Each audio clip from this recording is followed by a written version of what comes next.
Fellas, let's talk about tires. Kind of owe you an update on this AT3W, and while I just got my hands on the AT4Ws, figured it'd be a good opportunity to talk about it. Let's go around all four corners so you can see how they're wearing out. I can't blame that on the tire. I think something's going on with the ball joints, or maybe the alignment caster or something like that. I'm not too. We got David with us here, waiting on Dad patiently. But yeah, that's the condition of the tires. They all look decent. They're all wearing decent. I'm running roughly 80 back here and about 65 up front. For obvious reasons, this thing tows quite a bit. So, how much miles do I have on this tire? This tire has been on this truck for about 35,000 miles. Actually, exactly 35,000 miles. But then this tire's also been on my 23 Ford for about 10,000 miles. So 45,000 miles. That's on the conservative side. I feel like it's just a hair more than that, but 45,000 miles on 1-ton pickups. High power, high torque vehicles. I say that's a heck of a deal. You know, what do we got? At least 50%. Hey Dave, can you give me the depth measuring tool? That little thing I was walking around with? You know what I'm talking about? Thank you, Dave. So, I was measuring these. So, for some reason, they have you about 17 here, 30 seconds, and closer to 18 in there. So, for whatever reason, they decided that that's the way it's going to go. Something tells me that the center bulges. Probably their main goal was off-road. The formation of it and how it spreads under pressure. You know, every casing's a little different. But that's something to be said, which I found really interesting. So the main groove is just under 17, you know, when you're measuring here. And then the main groove is just under 18 in here. So that's pretty cool. I want to show you guys how much life's left in it. But guys, that's at least 50% in my opinion. So most important thing that stood out to me, they're not a whole lot different. I want to share my opinion, my hands-on, if it matters at all. I guess it does if you're watching. So first things first, these notches are staggered.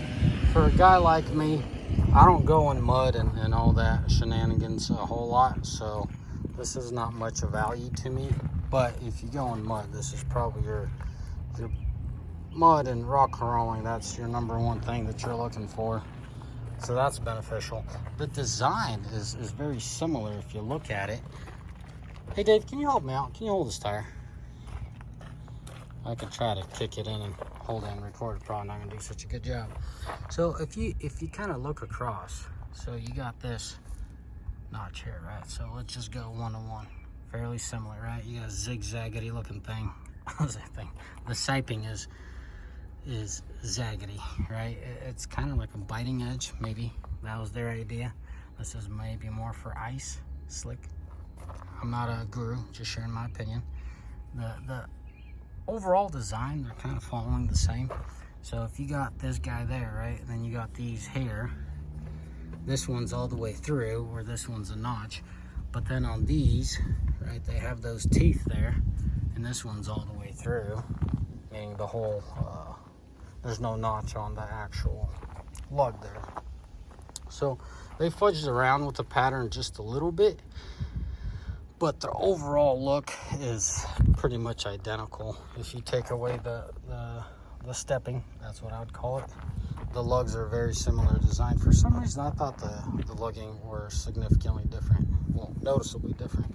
When I quick glance, they don't even look all that different.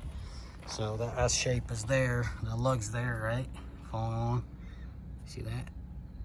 And right there. Well, then you have this kind of C-shaped, and then you got that kind of C-shaped. So overall, if you look carefully, pretty much it. If it all matters, this is a 35 and this is a 34. The difference is this is a 285. Where is it here? 285 65 20, and this is a 295 65 20. It was very specific tire size that I was after, and I wanted these tires. For some reason I couldn't get my hands on them for several months, so they're finally here. they got shipped in and I got my hands on them. So most importantly, after 45,000 miles, what is she looking like? So that's a main groove. That's 930, just under 930 seconds. Look at that. Main groove, and then the sides. Just a hair less. You got the notch there, so you got some kind of notch there. So if we go here, it's starting to go downhill. So that's not very. To someone it might be important, especially to a guy like me that's eating out the insides on the front end. But overall, we could say that this thing's a 9, right? They come brand new, 18, don't quote me that, plus minus just a hair over or under. That is phenomenal, guys. I'll take that any day. My regulars know how much I use this truck. I mean, just this truck alone, you know. That's what I was doing with my Ford. I was towing stuff. My 23 Ford, you know, that thing is HO, 1,200 pounds of torque. It really, your tires are taking a beating with that. Where do you think this thing's going on? It's going on my Ford. That's where these tires are going on. I don't know how I feel about the lettering. I kind of like the sweet middle. This size there. I like the sweet middling with the middle, what they had with the AT3Ws. So what they have on this one is pretty much flat, right? Or you got the bold side of things. Let's flip it.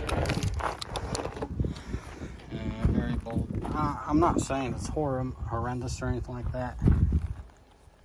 I like their idea, but in real world, I appreciate this. This is more subtle and simple. This is bold, and this is more or less mute. So pretty much on and off versus sweet middle. So I guess to each their own. This is not a deal breaker for me in any way, shape, or form. I have nothing but good things to say about this tire. As phenomenal as it is in the summer, or in the winter, just as so in the summer, which really caught me off guard. You just can't have one size to fit it all, guys. That stuff just don't work. Dave, you want to grab my gloves and tape measure, and we'll go inside? So, guys, if this helps anyone in any way, that's the whole point of this video. How do I feel overall? I feel very blessed. Because come winter, I'm going to need some solid tires because the conditions I drive in could be extreme at times. Oh, I did fail to follow up on the whole off-road thing. Why do I need a little bit more aggressive off-road tires, guys? Because we deliver to construction sites, and y'all know how muddy, rocky those construction sites are. So that's my thing. I'm not saying Falken wasted money with this step, but for a guy like me, it's a plus, but it's not a necessity. Hopefully that makes sense. But the sidewall being structurally sound and very rigid is definitely a plus for me, because going through construction sites, they have those boulder crushed asphalt, right? They're made to shake off your equipment, so you know all the loose dirt kind of falls off on the property instead of getting flung going down the road, or slung going down that road.